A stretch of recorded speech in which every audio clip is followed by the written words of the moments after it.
When I returned after spending more than a year working on a project far from home, I froze when I discovered my pregnant daughter serving guests like a maid in the very mansion I had built for her. Her mother-in-law pointed at the empty tray and snapped, "Hurry up, everyone's waiting." Moments later, my son-in-law slapped her across the face. "You useless freeloader." My daughter just lowered her head, too afraid to fight back. Holding back my fury, I quietly walked to my car, called my team, and said, "It's time. Begin." So glad you're here on Dad's Revenge Stories. Tell me below, which city or country are you watching from today? A quick note. Certain elements are fictionalized for narrative impact and life lessons. Resemblances to actual names or places are accidental, but the core takeaway is deeply meaningful. I have spent 41 years building things that last. Bridges over mountain rivers. Steel frameworks rising out of raw earth. Foundations sunk deep enough to hold against anything nature could throw at them. I know what solid ground feels like under my boots, and I know the exact sound a structure makes when something inside it is wrong. I heard that sound the moment I turned onto Sycamore Ridge Road. It wasn't a creak or a groan. It was music. Bass-heavy, expensive-sounding music pouring out of the house I had designed myself, rolling across the front lawn like something that didn't belong there. I slowed the truck and let it idle at the edge of the tree line 200 meters from the gate. The sun was dropping behind the Blue Ridge foothills, painting the sky in shades of copper and bruise. And my house, the house I had poured 14 months of 60-hour weeks into paying for, was lit up like a hotel ballroom. I counted 18 vehicles parked along the circular driveway. 18. A black Mercedes SUV sat closest to the front steps. Beside it, a silver Audi, a pearl-white Cadillac Escalade, and a cherry-red BMW convertible that still had the dealership sticker on the rear windshield. These were not the cars of neighbors stopping by for a casual evening. These were the cars of people celebrating something. I sat there for a long moment, with both hands on the steering wheel and the engine running. When I had left 14 months ago, I had kissed my daughter Emily on the forehead and told her I would be back before the baby showed. I had shaken Daniel Sterling's hand at the front door, firm the way men shake hands when they mean what they say. And I had told him, "Take care of my girl." He had looked me in the eye and said, "You have my word, sir." 14 months. I had worked a remote metallurgical project in the Allegheny Highlands, the kind of contract that required total focus and near-total isolation. No cell signal in the valley. Encrypted satellite communication only routed through a server Tommy managed from his apartment in Richmond. I sent money every single month without fail. $45,000 every 30 days wired into the household trust account I had set up specifically for Emily's prenatal care household expenses and anything she needed without having to ask twice. I stepped out of the truck. The air smelled of catered barbecue and expensive cologne. I could hear laughter now layered under the music. The kind of laughter that fills a room when everyone inside believes they own it. A young man in a black polo shirt stepped out from the gatehouse, a gatehouse that had not existed when I left, and held up one hand. "Sir, this is a private event. Deliveries go around to the service entrance on the left side of the property." I looked at him. He was maybe 23, built wide through the shoulders with the rehearsed authority of someone paid to hold a clipboard and turn away strangers. He looked at my truck, at my worn canvas jacket, at the 14 months of field work written into the lines around my eyes, and he made a decision about who I was. "I'm not making a delivery," I said. "Sir, I'm going to have to ask you to move your vehicle." I could have told him my name. I could have told him that the deed to every acre of this property was registered to William James Carter, that the architectural blueprints were filed under my professional license number, that I had personally selected the grade of limestone for the front steps he was standing on. I could have done all of that. Instead, I said, "Whose party is this?" He hesitated. "Mr. and Mrs. Sterling are hosting a birthday celebration for Mr. Raymond Sterling Sr. Raymond Sterling Sr., Daniel's father." I nodded slowly. "Thank you." I moved my truck 50 yards down the road and pulled off onto the gravel shoulder behind a row of mature oak trees. Then I walked back along the property line, staying inside the shadow of the hedgerow. I had planted myself following the fence until I reached the east corner of the garden wall. I knew this property the way a man knows his own skeleton. I knew where the landscape lighting created blind spots. I knew which section of the stone wall had a gap behind the boxwood hedge left intentionally by the masonry crew as an access point during construction and never sealed afterward. I squeezed through it without making a sound. The backyard stretched out before me, strung with Edison lights between cedar posts, the kind of outdoor lighting setup that costs $3,000 to rent for an evening.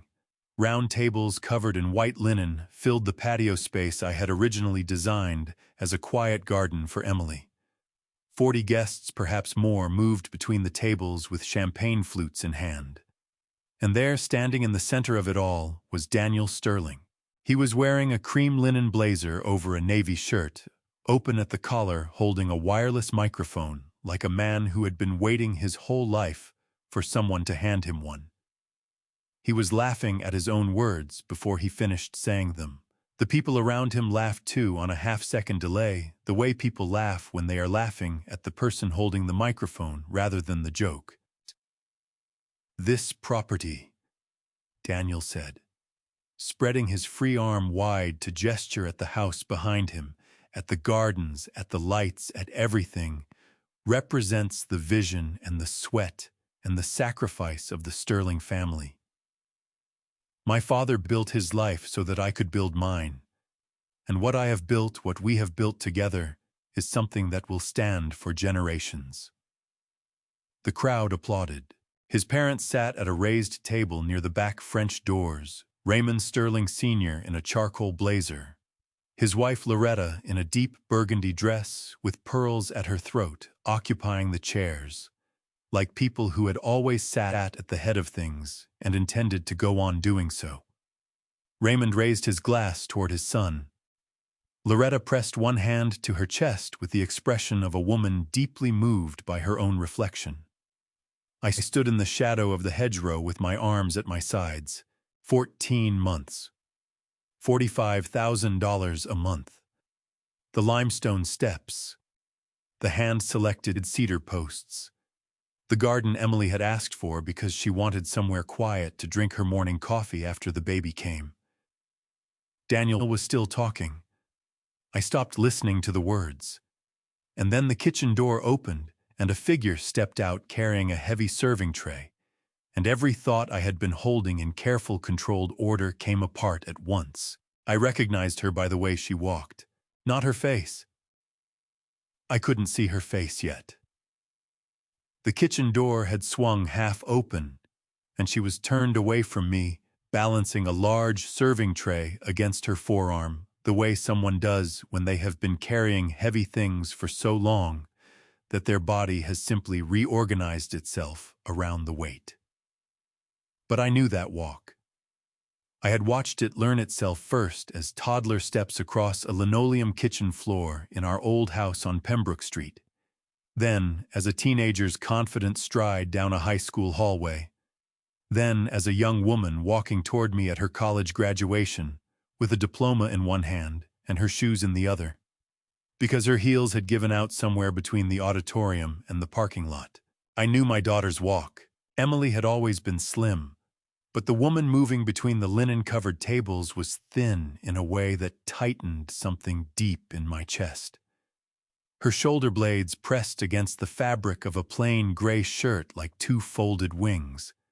Her wrists, visible beneath rolled sleeves, looked narrow enough that the serving tray seemed to cost her real effort, a trembling, sustained effort that she was working hard not to show.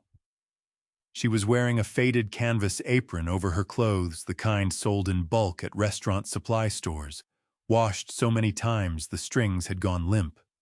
It was tied high above the visible curve of her stomach. 5 months. The baby was 5 months along. She moved through the party guests the way furniture moves through a room, expected, unacknowledged, invisible by design. A man in a seersucker jacket reached past her for a napkin without looking at her. A woman in a yellow sundress stepped directly into Emily's path, forcing her to stop and wait, and the woman never noticed and never apologized. Emily adjusted her grip on the tray and kept moving. I pressed my back against the hedgerow and breathed through my nose. Loretta Sterling appeared from the direction of the back French doors, moving with the deliberate energy of a woman who had appointed herself stage manager of the entire evening. She was still in the burgundy dress pearls catching the Edison light, and she crossed the patio with her eyes already fixed on Emily before she had covered half the distance between them. "The bruschetta platter is empty," Loretta said, not breaking stride, not lowering her voice, not offering any of the social softening that most people apply to instructions given in public. "And the ice bucket at the bar needs refreshing. Get moving." Emily's back straightened by a fraction. "Yes, ma'am," she said. Her voice was quiet and cooperative in the way that voices become quiet and cooperative after they have learned that any other register produces consequences. She turned back toward the kitchen. That was when I saw her face for the first time. The hollows beneath her cheekbones were new. Her eyes, which had always been bright in the specific way of people who find most things genuinely interesting, were flat and careful, scanning the patio with the low-level vigilance of someone accustomed to reading a room for danger. There was a faint discoloration along her jaw, old enough to have faded to yellow at the edges, the kind of mark that takes 3 weeks to disappear completely. She was 26 years old, and she looked like someone who had been awake for most of those 26 years. She passed within 8 feet of where I was standing. I did not move. I did not call her name. Every instinct I possessed screamed at me to step forward, to take that tray out of her hands, to put myself between her and every person at this party. I have never wanted to do anything more in my life than I wanted to do that in that moment. I stayed where I was. I stayed because I have spent 4 decades in the construction industry, and I understand in a way that is almost cellular at this point that the most catastrophic failures are the ones where someone intervenes too early. You see the crack forming, and you want to shore it up immediately. And if you pour concrete into a crack before you understand what is causing it, you don't fix the problem. You bury it. You give it somewhere to hide. And 6 months later, the whole structure comes down at once instead of giving you the warning you needed. I needed to understand the full shape of what had been built here in my absence before I touched a single piece of it. Emily disappeared back through the kitchen door. I watched Loretta move to the bar table near the pool where she exchanged a satisfied look with Raymond Sterling Sr., the kind of look shared between 2 people who believe the evening is going exactly as it should. Raymond raised his glass slightly in her direction. She touched the pearls at her throat. 40 feet away, Daniel was still holding the microphone. "My father always said that a man's home is the clearest measure of his character," Daniel was saying. "And I think when you look around at what we have built here, what this family has built, you understand exactly what kind of man I am." More applause. Someone whistled. I looked at the kitchen door. I thought about the trust account. $45,000 a month, 14 months without interruption. $630,000 designated for Emily's care, for prenatal appointments, for groceries, for anything she needed. All of it wired to the household account I had established before I left, with Emily listed as the primary authorized user. She was carrying a restaurant supply store apron, and her collarbone was visible from 30 feet away. The kitchen door swung open again. Emily backed through it, both hands on a fresh tray, loaded with bruschetta, moving carefully. Her eyes down her jaw set with the particular concentration of someone determined not to give anyone a reason to speak to them. Then her right foot caught the edge of the patio stone. The tray lurched. She caught it barely, but one ceramic plate slid to the edge, tipped and dropped. It hit the limestone with a sound like a gunshot.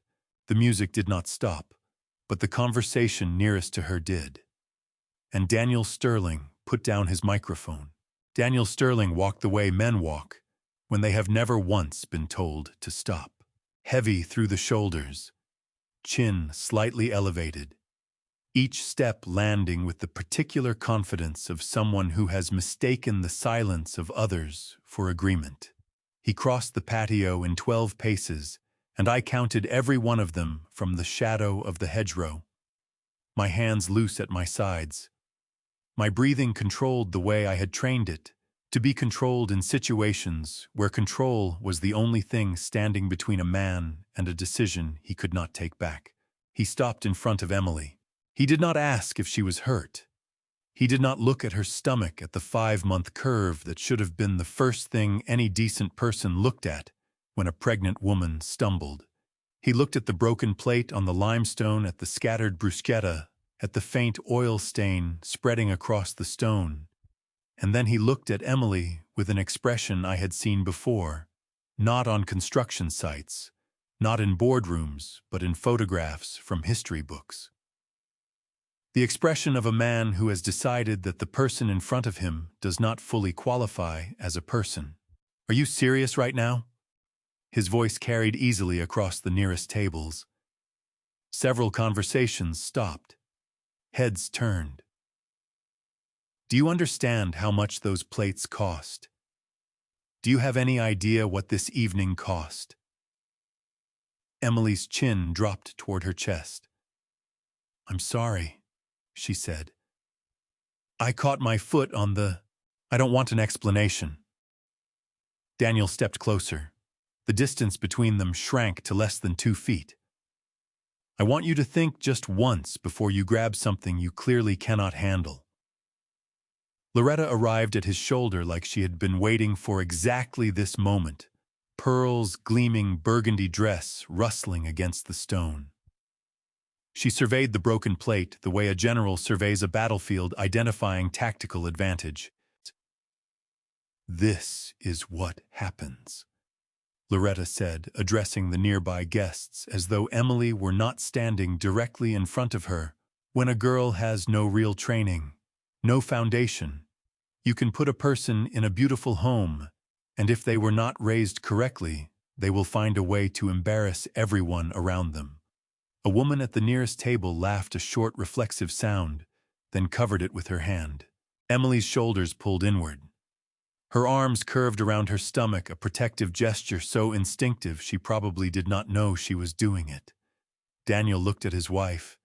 His jaw was tight. His eyes were flat. 3 generations of good luck," he said loudly enough that the words reached the second ring of tables, "is what it took for someone like you to end up in a house like this. You had nothing. Your father ran off to some job site and left you to figure it out alone. My family gave you a name, a roof, and a future. And this," he gestured at the broken plate, "this is what we get in return. A liability. A liability with an apron on." The word landed like something thrown. Loretta tilted her head. "Clean it up," she said to Emily, soft and final, the way a period ends a sentence that was never going to go anywhere good. "Get on your knees and clean it up before someone cuts themselves. And try not to make it into more of a spectacle than you already have." Emily lowered herself to the ground. "I want to be precise about this because I need you to understand what I was looking at. My daughter, 26 years old, 5 months pregnant.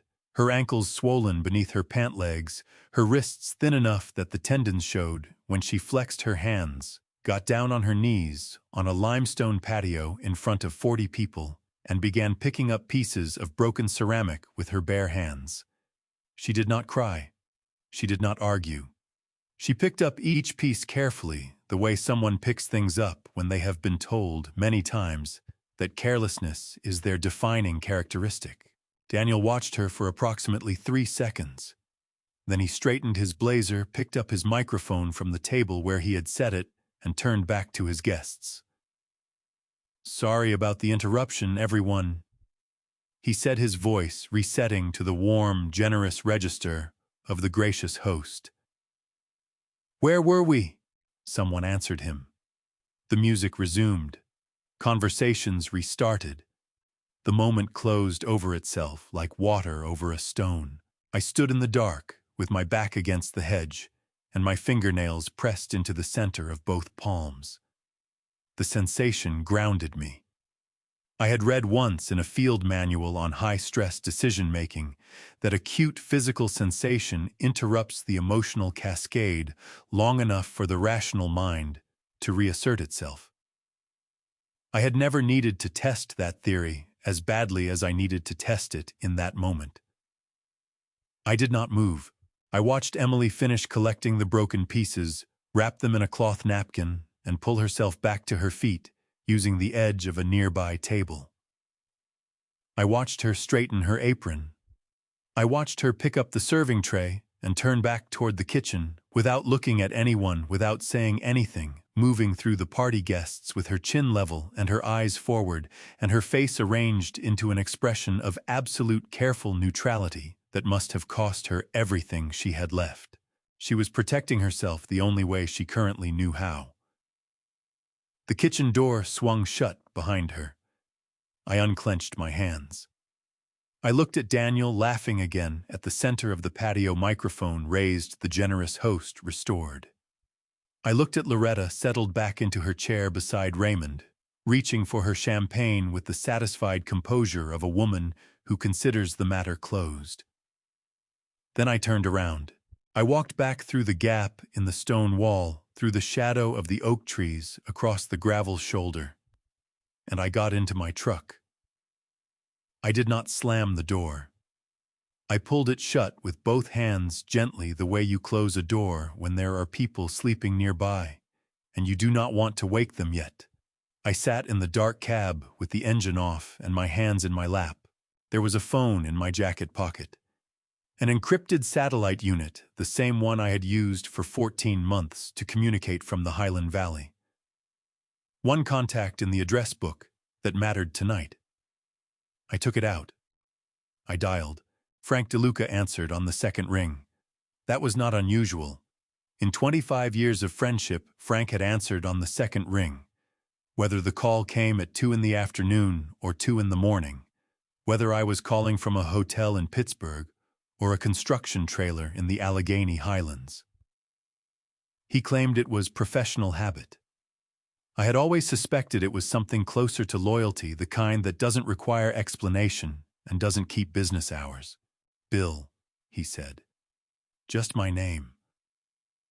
The way he said it told me he had already looked at the caller ID, already registered that I was calling from the satellite unit instead of my regular cell, and already understood that something had shifted. "I'm back early," I said. A pause. "How early?" "I'm sitting in my truck 200 meters from the front gate." I looked through the windshield at the distant glow of the Edison lights still strung between the cedar posts I had planted. "Frank, they're throwing a party. In my house. For his father." The silence on his end lasted 4 seconds. Frank DeLuca was not a man who used silence carelessly. When he went quiet, he was building something, an argument, a strategy, a careful arrangement of facts into the most useful possible shape. "Tell me what you saw," he said. I told him. I kept my voice level and my sentences short, the way I had learned to report sight conditions when the situation on the ground was bad enough that emotion would only slow the response. I told him about the 18 vehicles. I told him about Daniel's speech, about the microphone, about Raymond and Loretta in the host chairs. I told him about Emily in the canvas apron, about the swollen ankles, about the hollows beneath her cheekbones. I told him about the broken plate and Loretta's voice and Daniel's words, and my daughter on her knees on the limestone patio, picking up ceramic shards with her bare hands, while 40 people watched and said nothing. When I finished, Frank said, "Where is the trust account money, Bill?" "That is exactly the right question," I said. "I'll call Tommy." Thomas Miller had been with me for 6 years, starting as a junior site technician on a water treatment project outside Roanoke, and ending up as the most technically capable person I had ever worked with in any field at any level. He was 28 years old, operated out of the apartment in Richmond, and could do things with a network infrastructure that I did not entirely understand and had learned not to ask about in detail. What I understood was the result, and the result was always precise. Frank conferenced him in within 3 minutes. "Mr. Carter." Tommy's voice was careful and the voice of someone who had been awake and working before the call came. "Frank told me you're back." "I need you in their system," I said. "Security cameras, home network, financial access logs, everything that runs through that house." "The property still runs on the Meridian home automation platform," Tommy said. "I have the original installation credentials from when you set it up before you left.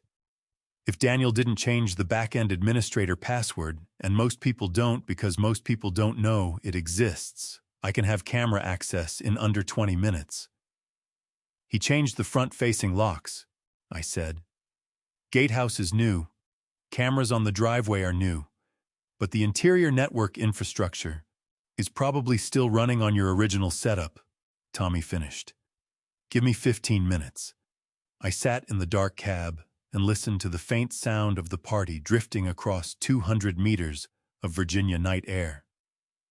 Somewhere in that warm light, Emily was carrying another tray, or washing dishes, or standing in the kitchen being given another instruction by a woman who had decided that pregnancy was not a legitimate reason for rest. Frank came back on the line. "Bill, while Tommy works, talk to me about the money. Walk me through the trust account structure." I walked him through it. Before leaving for the Highland Project, I had established a household trust account at First Commonwealth Bank, designated for Emily's exclusive use during my absence. The account was structured as a revocable living trust, a legal arrangement under Virginia law that allowed me to transfer funds while retaining ultimate ownership and control. Emily was listed as the sole authorized beneficiary and daily operator. Daniel Sterling was listed nowhere on the account documentation. Every month for 14 months, I had wired $45,000 from my project earnings into that trust. $630,000 total. Every transfer confirmed. Every confirmation archived. If Daniel accessed that money, Frank said slowly, he either forged Emily's authorization or he coerced her into providing access. Either way, that's a federal matter, Bill. That's not a family disagreement. "I know what it is," I said. "I want to be sure you know what it isn't," Frank said. "It isn't something you handle in a driveway at 11 o'clock at night, because you are angry." Are we clear? I had known Frank long enough to know that he asked that question, not because he doubted me, but because he understood me. He knew exactly what I was capable of when someone threatened what I had built. He had seen it in contract disputes and site confrontations, in moments where lesser men had assumed that a 68-year-old engineer could be pushed without consequence.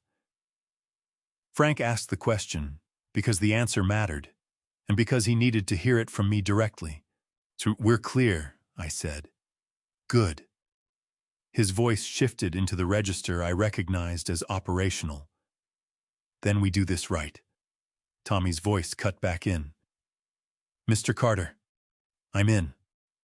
A pause shorter than I expected, filled with the sound of keys moving fast. "Sir, you need to see what's on this server." The temperature in the cab seemed to drop by 10 degrees. Send it to the secure channel, I said. Already uploading, Tommy said. His voice had gone quiet in a way that told me before I had seen a single file that what was coming was going to be worse than what I had imagined sitting outside that gate, watching the Edison lights glow in the Virginia dark. I opened the encrypted channel on my laptop. The first file loaded. The first file was a spreadsheet. Tommy had pulled it directly from the home network server, a shared drive that Daniel had apparently been using as his personal filing cabinet, protected by a 4-digit PIN that Tommy described without inflection as the kind of password a person uses when they believe no one is looking. The spreadsheet had 41 rows. Each row was a transaction. Each transaction was a withdrawal from the household trust account I had established for Emily at First Commonwealth Bank. I read the column headers. Date, amount, destination account, reference note.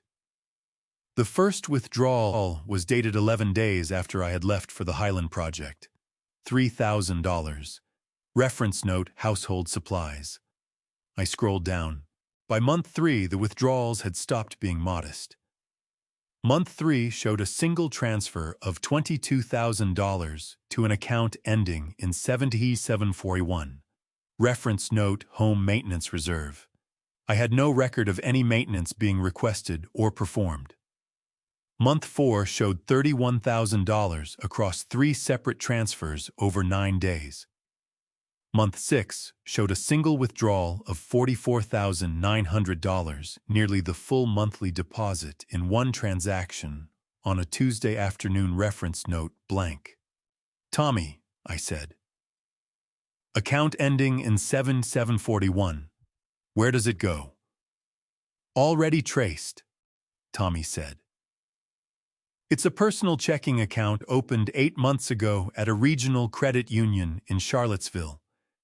Account holder is Vanessa Cole, 29 years old. Current address is a furnished apartment at the Meridian Luxury Residences on West Main Street. Monthly rent $4,500. Lease started 9 months ago. I looked out the windshield at the distant glow of the party lights. How much went into that account, Tuttle? Frank asked. He had been quiet for the last several minutes, listening, and his voice when he spoke was the carefully neutral voice of a man who is angry and has decided that anger is not the most useful thing he can offer right now. Across all transfers, direct and indirect, Tommy said, I'm showing $382,000 moved into accounts connected to Vanessa Cole or to expenses clearly associated with her. Luxury apartment. A Chanel bag purchased at Neiman Marcus in Richmond, $4,100. 4 airline tickets, Cancun, Miami, Las Vegas, and 1 round trip to the Dominican Republic. Hotel charges consistent with those destinations. And 1 item purchased at Tourneau on 5th Avenue in New York City 11 months ago. A Patek Philippe watch. $19,800, Frank said very quietly, while Emily was pregnant. While Emily was pregnant, Tommy confirmed. I closed the spreadsheet. I did not trust myself to look at the numbers any longer, without the numbers becoming something other than evidence. I had spent 4 decades learning that the most dangerous moment on any job site is the moment when a man stops thinking about the structure and starts thinking about the person who caused the damage. One leads to solutions, the other leads to rubble. There's more, Tommy said. Of course there was more. I found 2 large transfers that don't match the pattern of the Vanessa Cole payments. They're bigger, and they come from a different account, not the trust account. These came from your personal project earnings account, Mr. Carter. The one routed through the Highland Project contractor payments. I sat up straighter. That account requires my biometric authorization and a 6-digit confirmation code sent to my satellite unit. I never received any confirmation requests. The confirmation requests were intercepted, Tommy said. Someone installed a call forwarding redirect on the satellite communication relay 11 months ago. Incoming verification codes were being rerouted to a prepaid device before they reached your unit. You never saw them because they never arrived.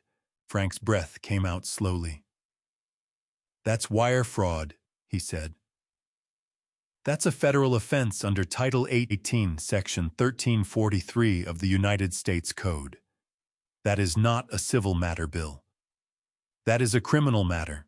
Wire fraud under federal law, as Frank was describing it, covers any scheme to obtain money or property through false pretenses using electronic communication, phone, internet, or any digital transmission.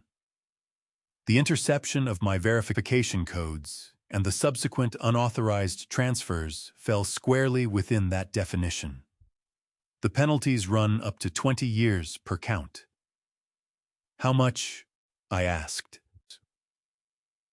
2 transfers, Tommy said. The first was $80,000 10 months ago.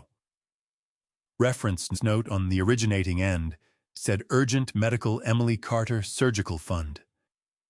The air in the cab felt very still. There was no surgery, I said. It was not a question. Then Emily's medical records, which I accessed through the patient portal using the login credentials she set up before you left. She authorized me on her paperwork as a technical contact. You may recall show no surgical procedure, no hospitalization, and no emergency visit anywhere near that date. She had a routine prenatal appointment at the Shenandoah Valley OB clinic. Normal checkup. Baby measured on track. I pressed my right hand flat against the dashboard. The vinyl was cold. The second transfer, Tommy continued, was $120,000 8 months ago. Supporting documentation sent to your project coordinator email, which I also have access to, included a 12-page renovation assessment with photographs showing significant structural damage to the foundation and roof system of the property. I designed that foundation, I said. I specified the materials. I supervised the pour. The photographs were digitally altered, Tommy said. I ran them through a forensic image analysis tool. The metadata shows they were edited using commercial software approximately 72 hours before they were emailed to your coordinator. The property has no foundation damage. I pulled the county inspection records this afternoon.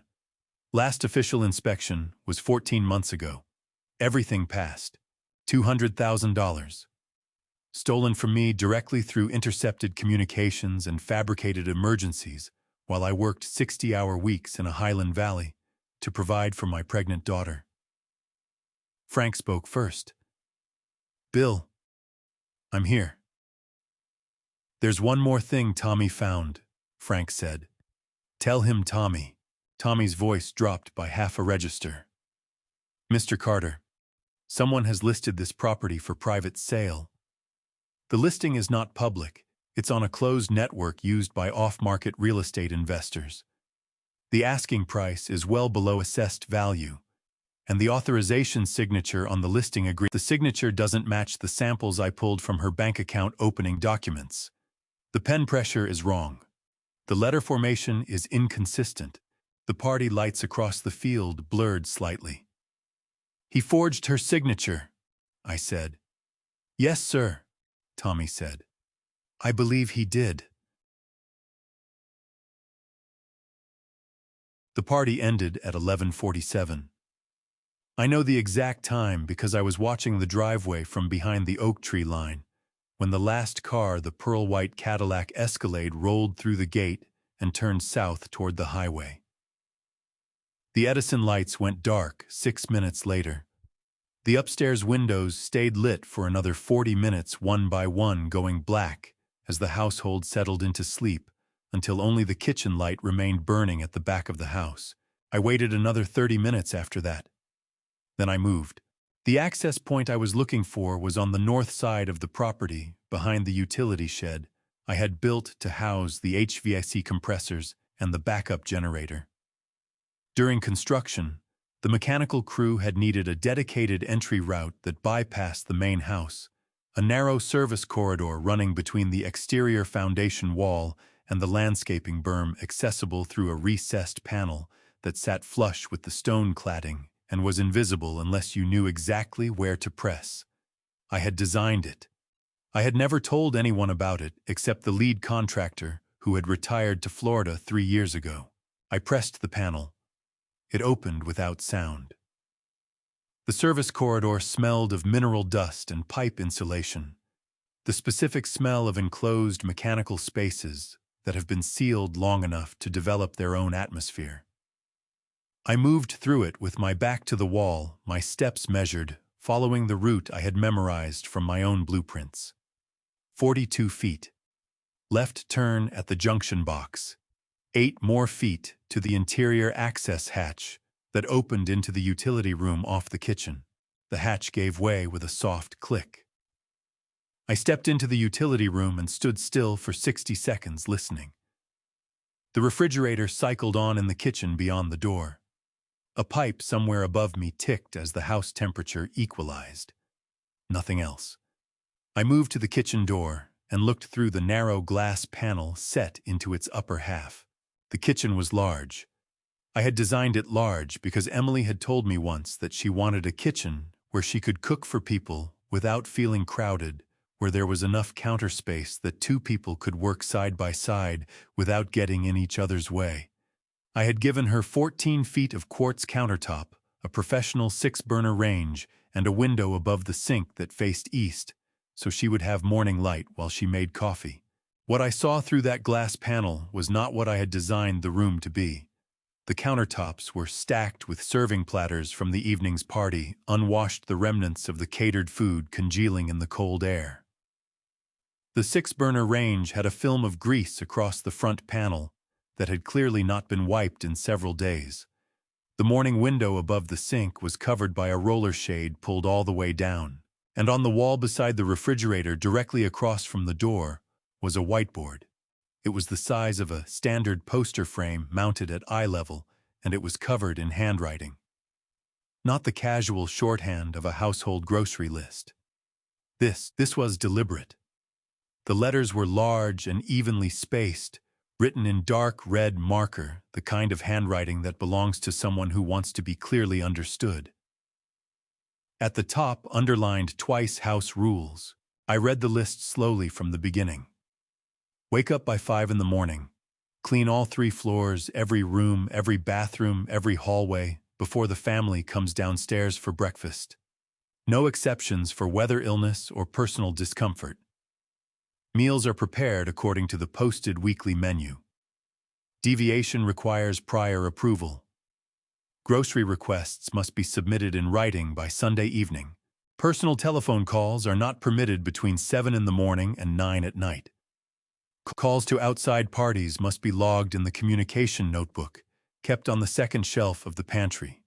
Guests are not permitted without 48 hours advance notice and written approval from the head of household.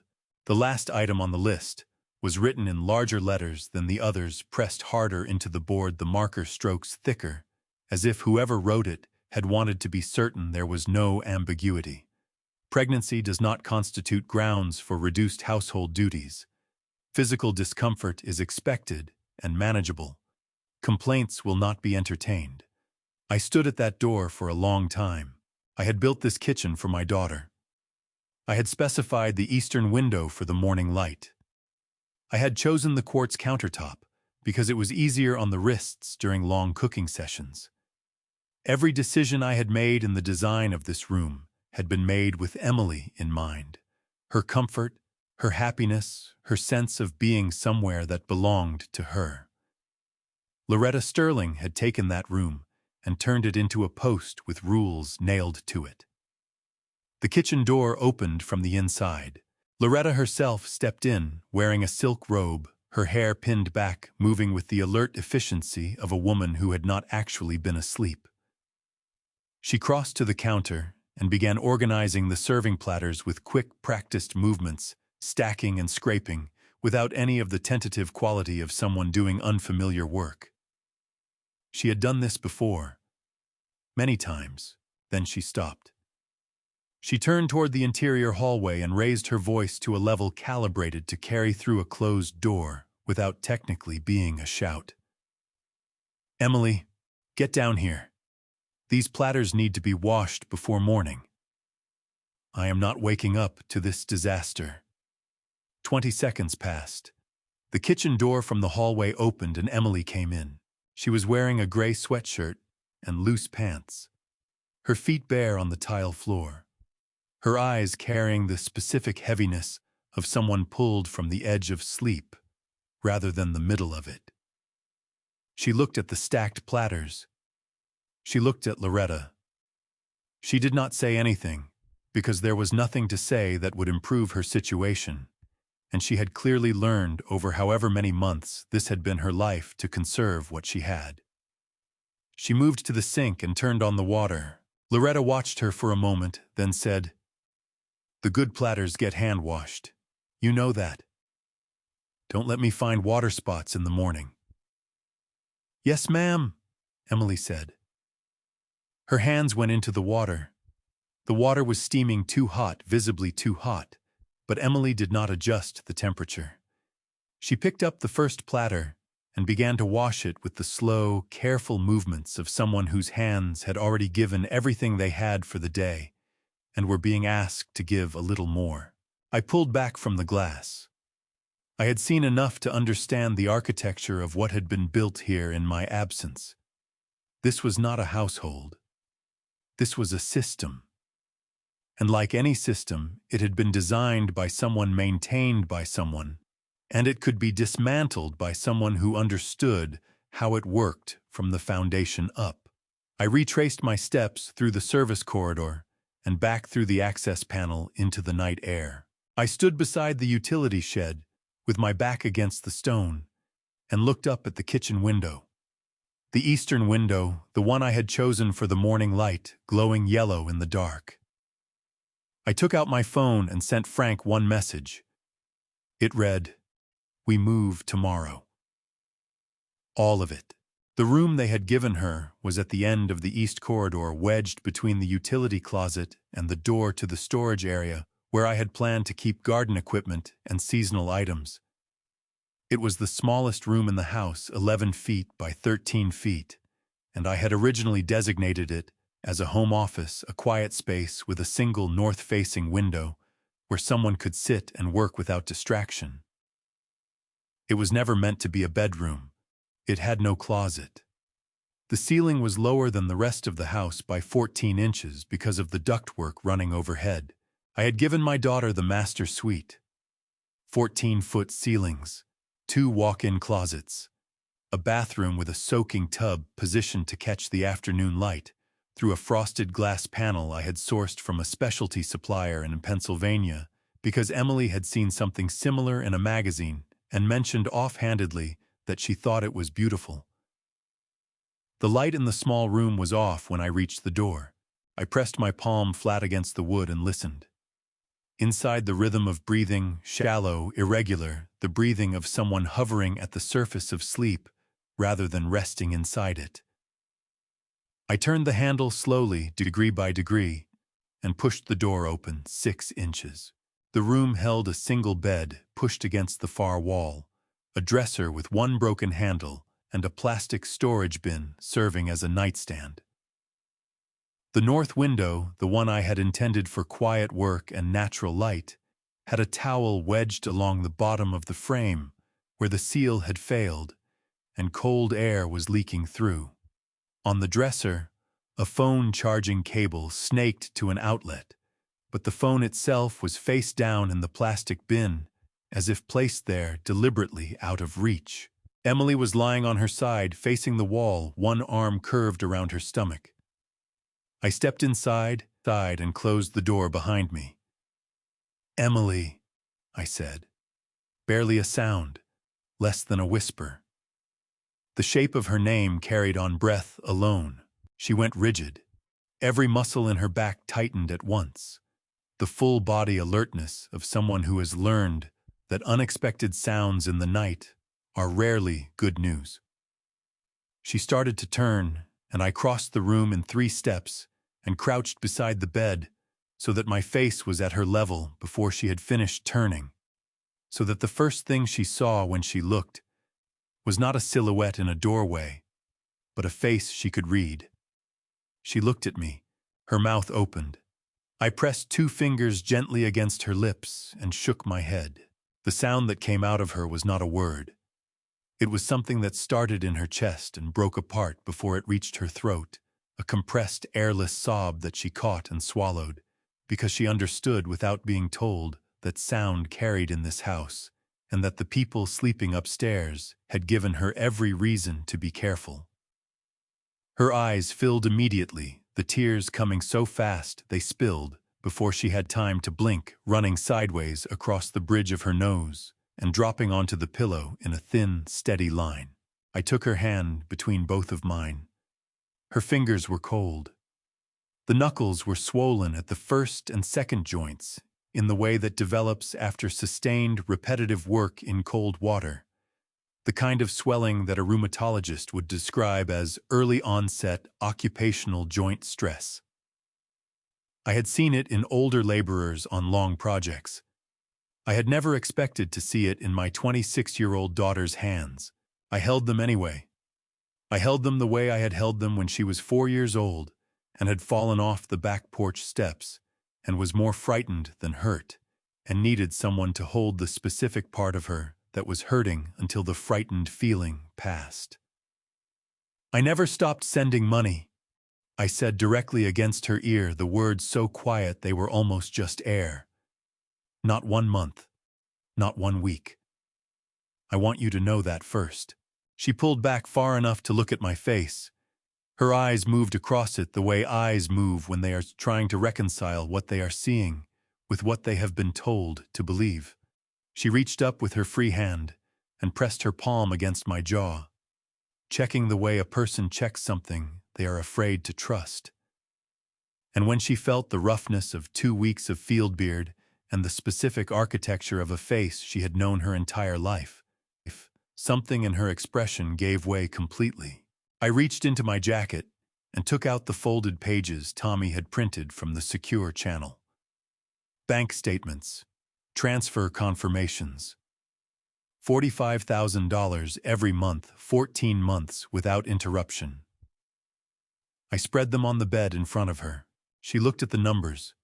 She looked at the dates. She pressed 1 finger against the first entry, the first transfer sent 11 days after I had left, received into the trust account, confirmed. And then she looked up at me with an expression that broke something open inside my chest that I had been keeping carefully sealed for the past 3 hours. "He told me you stopped," she said. Her voice was thread-thin, barely sound. "He said the transfers stopped after the 3rd month. He showed me a statement. It said the account was empty." "He showed you a fabricated document," I said. She closed her eyes. When she opened them again, the expression in them had shifted. The grief was still there. But something had moved beneath it. Something harder and more directed. She looked at the bank statements again. She looked at them the way an engineer looks at a structural assessment, identifying load points and failure lines. "How bad is it?" she asked. "Bad enough that it ends this week," I said. I reached into my inside jacket pocket and took out the second item. I had brought a narrow copper bracelet hand-hammered that I had bought from a metalworker in a mountain town near the Highland Project site 14 months ago. I had worn it on my right wrist every day since, a reminder of what I was working toward. I fastened it around Emily's wrist above the swollen knuckles and held it there for a moment. "I carried this every single day," I said, "to remember what I was building for." She looked at this bracelet. She pressed her lips together hard against whatever was trying to come out.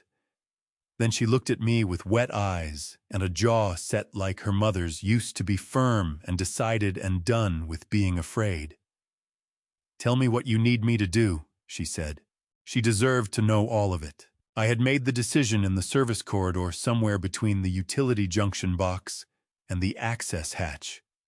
that I was not going to protect Emily from the truth the way I had spent her entire childhood trying to protect her from things that were hard. She was not a child anymore. She was a woman who had been lied to systematically for 14 months, and the most useful thing I could give her, more useful than money or legal strategy or any plan I had assembled in the last 3 hours, was an accurate picture of what had actually happened to her. So I told her about the phone call. 10 months ago, I said. A Tuesday. I was in the Highland Valley, third week of a concrete pour that couldn't be interrupted. My satellite unit rang at 6:47 in the morning. I kept my voice at the level of breath, each word placed carefully in the space between us. It was Daniel. He was crying or doing something close enough to crying that I couldn't tell the difference. He said you had fallen on the stairs. He said the baby was in danger. He said the private surgical team needed $80,000 transferred within the hour or they couldn't guarantee the outcome. Emily went very still beside me on the narrow bed. I didn't ask enough questions, I said. That is on me. I had the transfer completed in 4 minutes. I told myself I would verify the details afterward once I knew you were safe. I told myself a man doesn't slow down when his daughter needs him. I looked at the copper bracelet on her wrist. That was exactly what he counted on. Emily's voice came out stripped of everything except the fact of what she was saying. That Tuesday, I was here. I made breakfast. I cleaned the second floor. I had a prenatal appointment in the afternoon, routine checkup, everything normal. I came home and made dinner. She stopped. He was on his phone when I got back. He seemed happy. I remember thinking it was strange because he had been irritable all week. He bought a watch that afternoon, I said. $19,800. A Patek Philippe purchased at a jeweler on 5th Avenue in New York City. He had taken the train up that morning. The sound Emily made was not quite a word. It was the sound of something being confirmed that some part of her had already suspected and had been hoping, despite everything, was not true. The second one, I said, was 2 months later. He sent a 12-page renovation assessment to my project coordinator email. Photographs of structural damage, foundation cracking, roof system failure. The kind of damage that in a real building would require immediate remediation. I paused. I designed that foundation. I specified a reinforced concrete slab with a tensile strength rated for conditions 3 times more severe than anything this region produces. I knew the assessment had to be wrong. But I also knew that foundations can fail in ways that aren't immediately apparent, and I was 8 hours away, and I told myself that I could review the details when I returned. How much? Emily asked. $120,000. She pressed her hand over her mouth. Above her fingers, her eyes were dry now. The tears had run their course, replaced by something colder and more focused that I recognized, because I had seen it in my own reflection in the truck's rearview mirror 3 hours ago. The photographs were altered, I said. Tommy confirmed it tonight. Digital manipulation, the metadata shows the edits were made 72 hours before the assessment was emailed. The foundation has no damage. County inspection records confirm it. There was no renovation. There were no contractors. The money went directly into the same account that had been receiving the trust fund withdrawals. Emily lowered her hand. Into her account, she said. Not a question. Into accounts connected to Vanessa Cole, yes. She said the name the way you say the name of something you have been trying not to think about. Flat. Precise. Like pressing a bruise to confirm it is still there. I saw a charge on the statement once, Emily said. Before he took my card access away, a hotel in Miami. I asked him about it. He said it was a work conference. She looked at the bank statements still spread across the blanket between us. He had my card access removed 3 days later. He said I was spending irresponsibly. She touched the edge of one of the pages. I believed him. I actually believed him. He was very thorough, I said. The gaslighting, the financial isolation, the fabricated documents, this was not impulsive. This was constructed. He built it the same way you build anything designed to hold weight. Layer by layer over time, each piece dependent on the one beneath it. You're going to take it apart the same way, Emily said. It was not a question either. She was telling me what she understood, confirming her read of the situation, the way a person confirms a structural assessment before they commit to a load-bearing decision. Layer by layer, I said. Starting tomorrow. She looked at the bracelet on her wrist. She turned it once slowly, the copper warm now from her skin. Then she looked at me with the specific expression of a person who has decided that the time for grief is finished and the time for something else has begun. What do you need from me? She asked again. Steadier this time.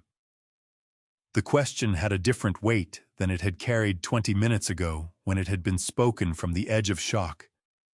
Now it was spoken from solid ground. I told her, keep the routine. Do not change anything. Do not let Daniel see anything different in her face or her behavior.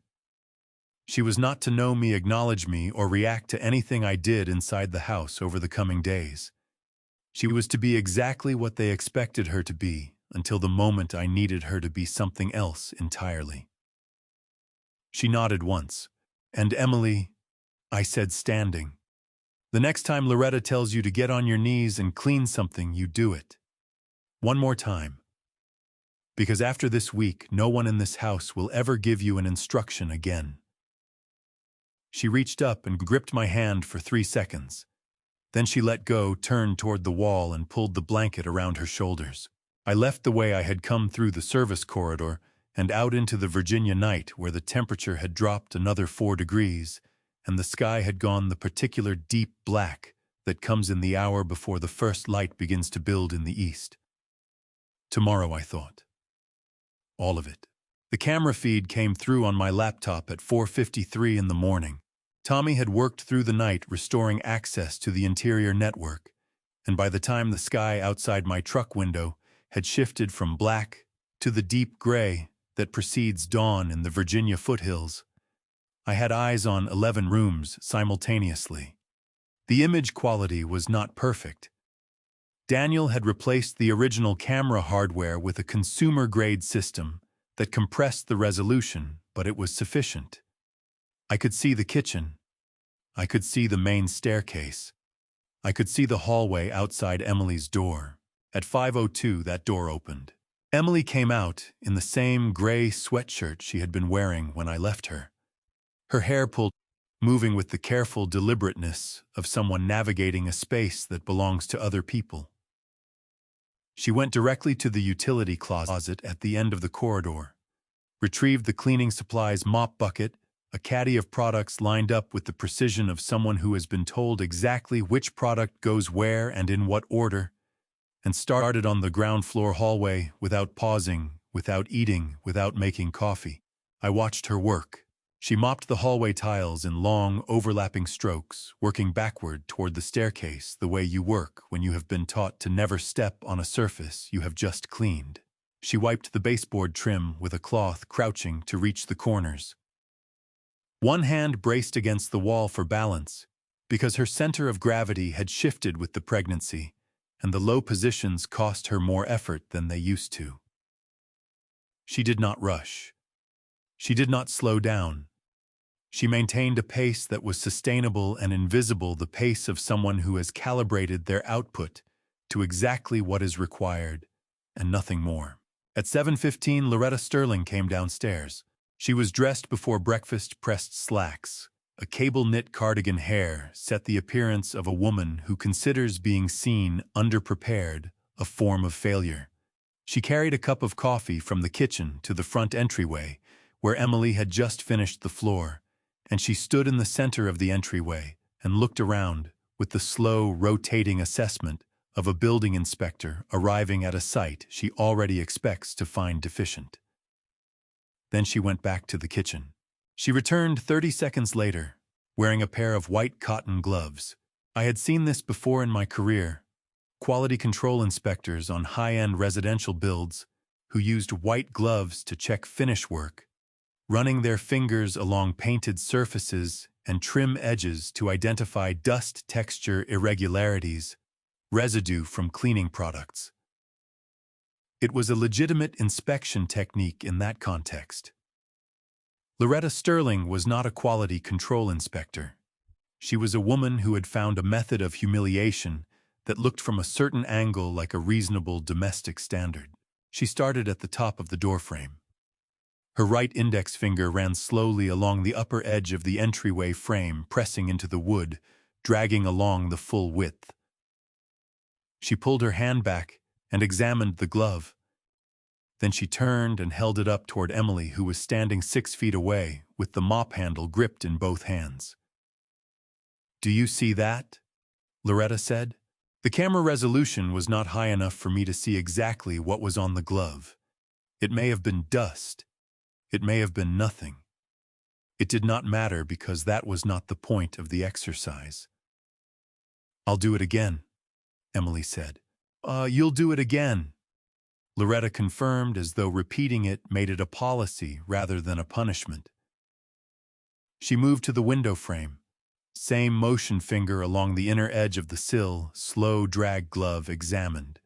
She clicked her tongue. The window frames throughout this house collect dust at an accelerated rate because of the HVAC circulation pattern. I've mentioned this. "Yes, ma'am." Mentioning it appears to have had no effect. Loretta moved to the baseboard along the east wall, crouching with surprising agility for a woman her age, pressing 2 fingers into the gap where the baseboard met the floor. She straightened, glove-up expression, professionally disappointed. "On your hands and knees, Emily. The baseboard gap requires a brush, not a cloth. I've explained the difference." Emily set the mop against the wall. She lowered herself to her hands and knees on the floor she had just cleaned, her stomach heavy and low, her swollen knuckles pressing into the tile. She retrieved a narrow brush from the cleaning caddy and began working the baseboard gap with small, precise strokes. Loretta watched from above with her coffee cup raised and her gloved hands clasped in front of her. "Your father," Loretta said in the conversational tone of someone making an observation rather than an accusation, "clearly did not raise you with any understanding of how a proper household operates. That is not a criticism. It is simply an observation about the environment you came from." She sipped her coffee. "Daniel has had to invest considerable patience in bringing you to a functional standard. I want you to appreciate that." Emily's brushstrokes did not change rhythm. Her shoulders did not tighten. Her face, in the corner of the frame, visible to the camera, held the expression of someone listening to weather present registered passing through without leaving a mark. I had told her not to change anything. She was following instructions with a precision that made me simultaneously proud and devastated in a way I did not have adequate words for. Raymond Sterling appeared at the top of the staircase, looked down at the scene below, and turned around, and went back toward the master bedroom without descending. Loretta took a photograph of Emily on her hands and knees with her phone. I watched her thumb move across the screen, sending it somewhere to someone the way she had sent the photograph the night before. I opened a text window to Tommy. "Photograph sent from Loretta's device approximately 7:41 this morning. I need to know where it went and who received it." Tommy's response came in under 2 minutes. Group text, 14 recipients. Family group chat labeled Sterling Family Updates. Screenshot of Emily cleaning with caption, "Still working on getting her up to standard. Progress is slow." I closed the laptop. I sat in the truck with both hands flat on my thighs and breathed through the specific discipline of a man who has learned over 68 years that the moments when action feels most urgent are frequently the moments when patience is most essential. My phone buzzed. Frank. Marcus Webb is confirmed. He can be there tomorrow morning. I typed back, tell him to be ready for anything. Daniel will move fast once he smells money. I looked at the house through the windshield. Inside it, my daughter was cleaning a baseboard gap on her hands and knees, while a woman photographed her and sent the image to 14 people as evidence of inadequacy. One more day, I thought. Hold one more day. Emily left for her prenatal appointment at 2:15 in the afternoon. I watched her go through the camera feed. She came out the front door in a clean blouse she had pressed herself. Her hair brushed the copper bracelet covered by her sleeve. She walked to the end of the driveway where a rideshare car was waiting, because Daniel had removed her name from the insurance on the second vehicle 3 months into my absence, and she had not had independent transportation since. She got in without looking back at the house. I followed the route on my phone, parked 2 blocks from the Shenandoah Valley OB clinic, and waited. She was inside for 40 minutes. When she came out, she was carrying a small paper envelope, the kind that holds ultrasound printouts, glossy thermal paper folded once, and she was walking differently than she had walked all morning, lighter through the shoulders. Her chin was up. The appointment had given her something, some small confirmation from the outside world, that the life she was carrying was real and healthy and worth protecting, and for 40 minutes, that confirmation had belonged entirely to her, undiluted by the atmosphere of the house. I let her rideshare pull away before I started my own engine. I was back at my position in the tree line when she arrived home at 4:03. She went inside through the front door. I had the camera feed open on my laptop, tracking her movement through the hallway into the living room, where Daniel was sitting in the leather chair my money had paid for his feet on the ottoman my money had paid for watching a television mounted on a wall I had framed and drywalled, and painted a color Emily had chosen from a sample book on a Saturday afternoon 3 years ago, when the house was still just a set of drawings and a daughter's hopes. "How was it?" Daniel asked without looking away from the screen. "Good," Emily said. She held up the paper envelope. "Everything looks healthy. The doctor says the baby is measuring right on track. I thought you might want to see." Daniel looked at the envelope. He looked at it the way a person looks at something being offered that they have already decided they do not want. Then he reached out, took it from her hand, and pulled the ultrasound image out. He held it up. He examined it for approximately 4 seconds. Then he dropped it on the coffee table, not placed, dropped the way you drop something you picked up by mistake, and leaned back in the chair. "How do I know that's mine?" he said. The words landed in the room like something structural giving way, not loud, not dramatic, just a sudden absence where support had been. Emily stood very still. "What?" "How you heard me." Daniel's voice carried the particular flatness of someone who has said something cruel and is waiting to observe its effect with the detached interest of a person conducting an experiment. "You go out alone 3 times a week. You take calls in the bathroom with the door locked. You think I haven't noticed?" Loretta appeared in the doorway from the kitchen, drawn by some frequency that cruelty apparently broadcasts to those attuned to it. She looked at the ultrasound image on the coffee table. She looked at Emily. She tilted her head at a slight angle, the angle of a woman preparing to deliver a considered opinion. "I told Raymond from the beginning," Loretta said, "that I had concerns about this girl's character. Some things you sense before you can prove them. A mother knows." Raymond was visible in the far edge of the camera frame, seated at the dining table with a newspaper. He did not lower the paper. He did not speak. His silence was not the silence of a man who disagreed and lacked the courage to say so. It was the silence of a man who had decided at some point prior to this moment that his comfort depended on not knowing the precise details of what happened in the rooms around him. Emily reached down and picked up the ultrasound image from the coffee table. She held it with both hands carefully, the way you hold something that has been treated carelessly by someone else, and you are trying to undo the damage with the quality of your own attention. "See, this is your child," she said. Her voice was even, controlled in the specific way I had asked her to be controlled, held together by something that was costing her more than anyone in that room except me understood. The doctor confirmed the gestational timeline. "There is no question." Daniel shrugged. "Doctors confirm what they're told." Loretta made a sound of agreement, a soft, affirming sound in the back of her throat, the sound of someone whose suspicions have been, in their own estimation, vindicated. Emily looked at the ultrasound image in her hands. She looked at the image of her child, of my grandchild, and she did not cry. She did not raise her voice. She folded the image once along its original crease and slid it back into the paper envelope and held it against her chest. With one hand, her arm crossing her stomach in the same protective gesture I had seen on the patio the night before. Then she turned and walked toward the hallway. "The laundry needs folding," Loretta called after her. "The basket has been sitting there since this morning." "Yes, ma'am," Emily said without turning around.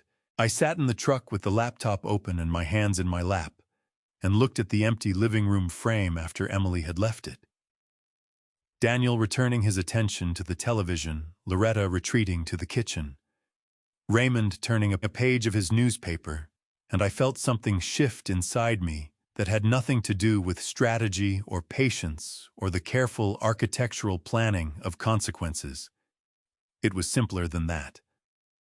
I opened the text window to Tommy. "Phase 2, I typed. "Now." Then I opened Frank's number and pressed call. He answered before the first ring completed. "I saw the feed," Frank said. He had been monitoring from his office in Richmond. "I know." "Marcus goes in tomorrow morning," I said. "First contact." "And Frank, I want the full package ready. Everything. We don't do this in stages anymore." A pause. "You're sure?" I looked at the house through the windshield. Through the wall, I could not see behind the camera frame that had just gone still. My daughter was folding laundry with one arm and holding an ultrasound image against her chest with the other. "I'm sure," I said. "It happened at 8:41 in the morning. I know the exact time because I was watching the kitchen camera feed when Loretta Sterling set her coffee cup down on the counter, turned to look at Emily, and said with the casual authority of someone announcing a minor administrative decision, 'Your hair's getting out of hand. Sit down.' Emily was standing at the sink finishing the breakfast dishes. She turned. 'I'm sorry, your hair.' Loretta opened the drawer beside the refrigerator, the utility drawer where I had intended for people to keep batteries and takeout menus, and removed a pair of kitchen shears. Not sewing scissors. Not the small craft scissors some people keep for coupons. These were 8-inch stainless steel kitchen shears, the kind used for breaking down poultry, heavy-handled and precise. "It takes too long to wash. It clogs the drain. We've had this conversation." "I can be more careful with the drain," Emily said. Her voice was steady. Her hands, which she had pulled from the dishwater, were at her sides, not gripping anything, not raised. "I use the drain cover every time." "Sit down, Emily." Emily sat down on the wooden stool at the kitchen island. The one I had positioned at that counter height specifically, so that someone could sit there and keep the cook company, or help with prep work, or just be present in the kitchen, without being in the way. I had imagined Emily sitting there with her morning coffee, or with a friend, or eventually with a child balanced on her knee. Loretta moved behind her. She gathered Emily's hair in one hand, dark brown past the shoulder blades, the kind of hair that takes years of patience to grow, and held it bunched at the nape of Emily's neck.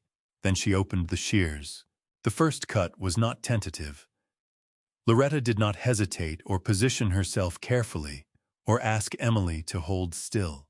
She simply closed the shears through the gathered hair in one motion, and the sound they made a dense, fibrous sound, the sound of something that took years to grow, being removed in a single second, came through the kitchen microphone with a clarity that made me grip the edge of my laptop with both hands. The hair fell. It landed on the tile floor behind the stool in a single dark mass splayed at the edges where individual strands had separated on the way down. Emily's hand came up reflexively to the back of her neck, and she touched the blunt, uneven edge of what remained with her fingertips, and then she lowered her hand and put it back in her lap. She did not make a sound. Loretta was already evening the edges, snipping at the sides with smaller motions, holding sections up and releasing them, tilting her head to assess her own work with the detached professional interest of someone who has done this before and expects a particular result. She was not giving Emily a haircut. She was administering a correction. She was making a modification to something she had decided did not belong to the person it was attached to. Much more practical, Loretta said, stepping back to look. You spend too much time on your appearance for someone in your position. It gives people the wrong impression. She turned to the two cousins sitting at the kitchen table with their breakfast family, who had stayed over from the party 2 nights ago.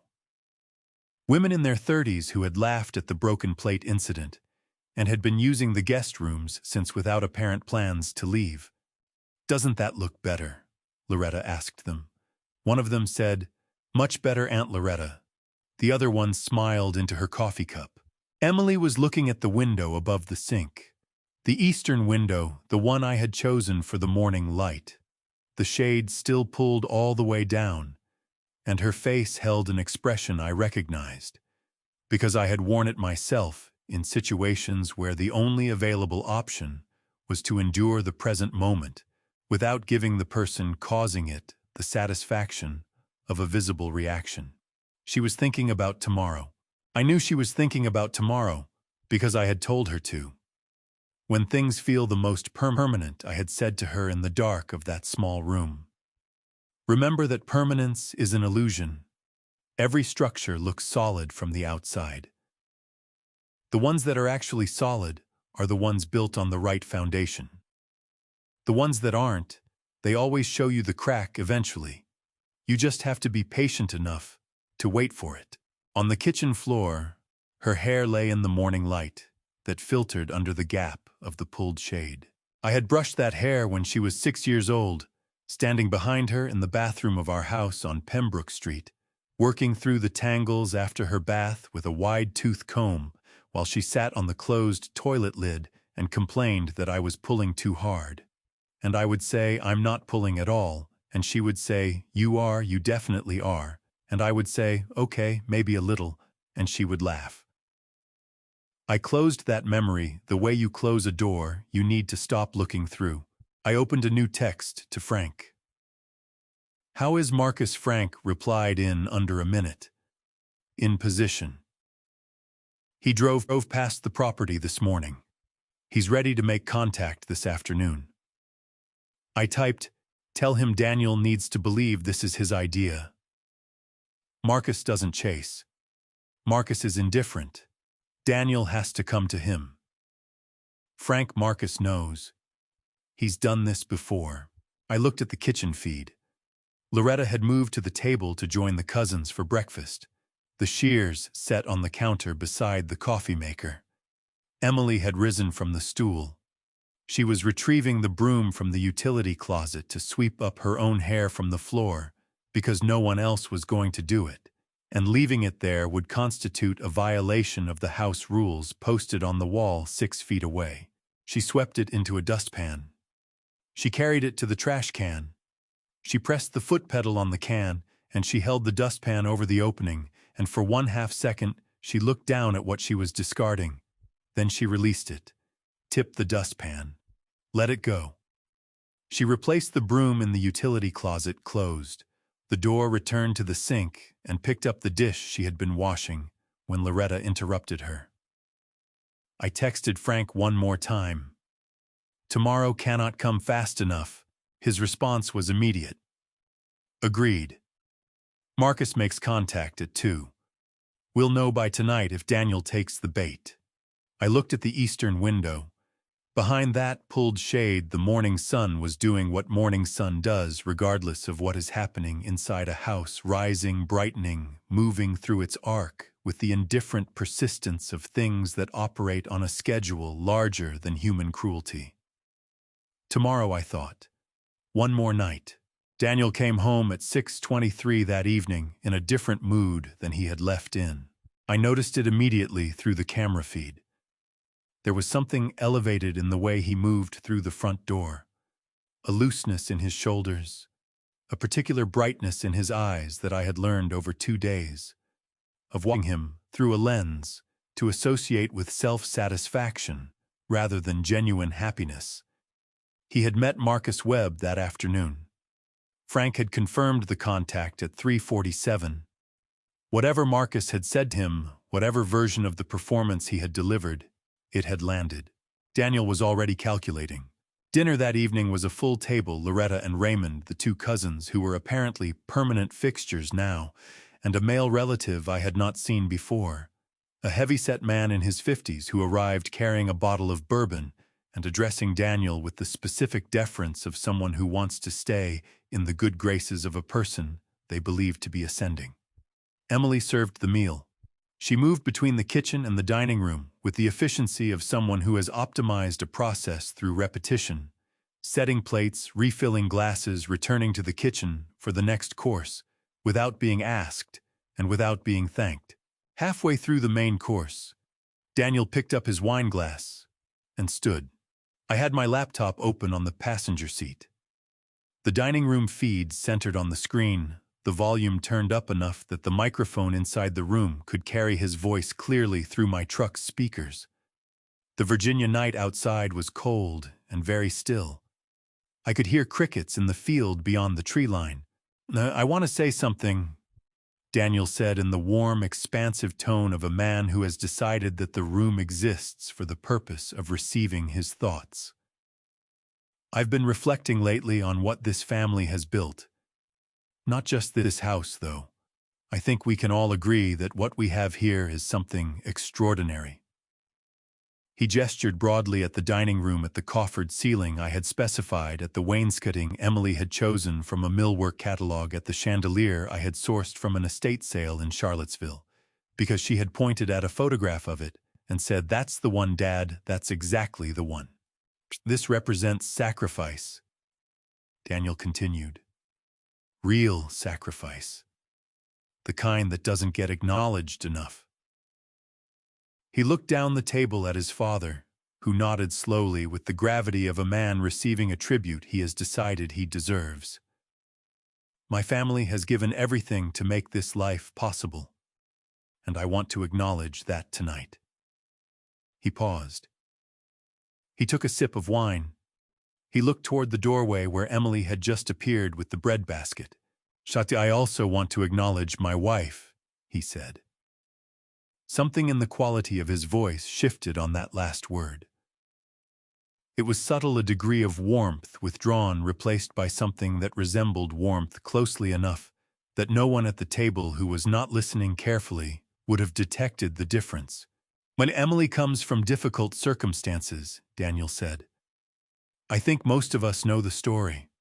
Her father, a man I have never met in person, a man who chose 14 months of contract work over being present for his own pregnant daughter, has been notably absent during what should have been the most supported period of her life." He shook his head slowly, the head shake of a man expressing sorrow he does not feel. "I want to be honest about that, because I think honesty is what holds a family together. Her father made his choice. He chose money over presence. He chose a job site over his grandchild." One of the cousins made a sympathetic sound. Raymond lifted his bourbon glass in a small, affirming gesture.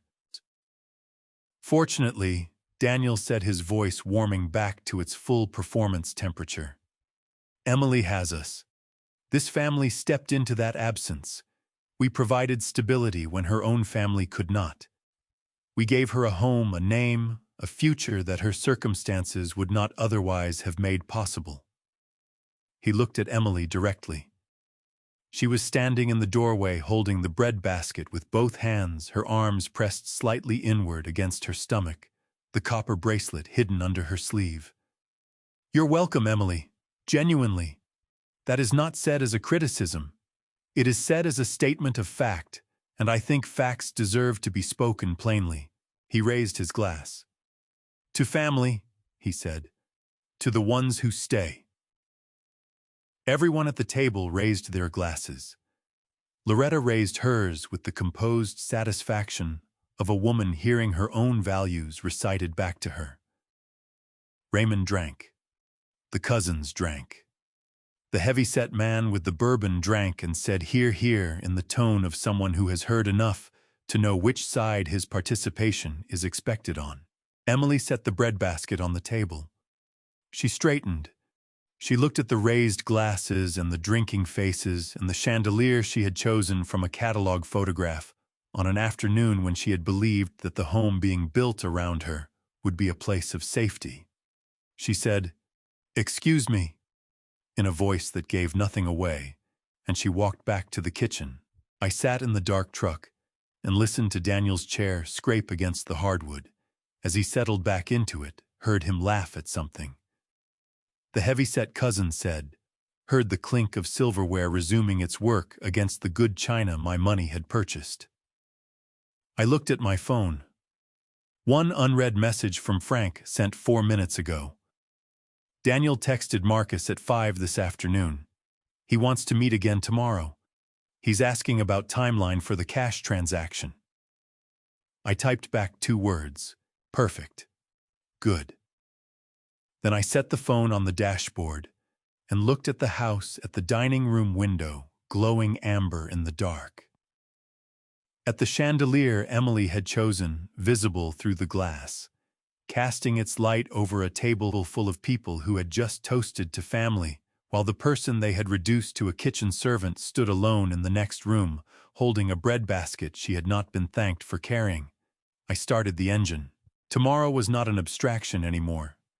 Tomorrow had a shape and a sequence and a room full of people who were about to discover that the foundation they had been standing on belonged to someone else entirely. I drove to the motel 4 miles down the highway, where I had been sleeping in 3-hour intervals for 3 days. I showered. I pressed my jacket. I set an alarm for 5 in the morning. Then I lay on the bed in the dark and thought about everything I was going to say when I walked through that front door, and how I was going to say it, and what expression would be on Daniel Sterling's face in the moment he understood that the indifferent buyer and the absent father-in-law were the same man.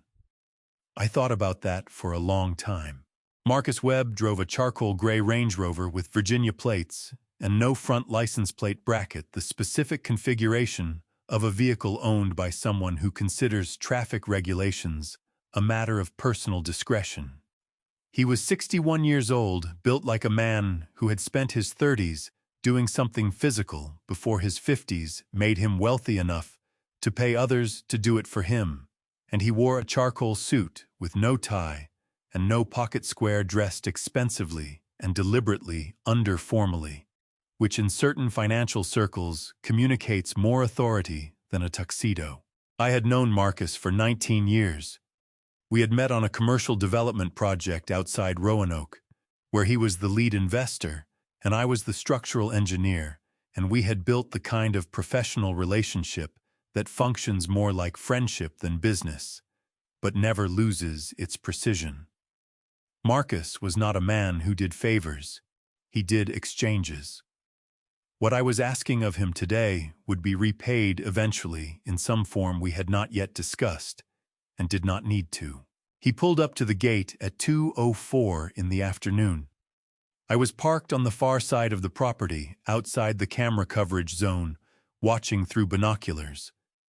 I could not hear what Marcus said to the guard at the gate. Daniel had rehired temporary security after the party, but I saw the guard step back and reached for his radio, and 30 seconds later, the gate opened.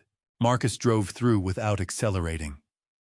He parked in the center of the circular driveway, directly in front of the main steps, the way a person parks when they want their vehicle to be seen from the house before they themselves are seen.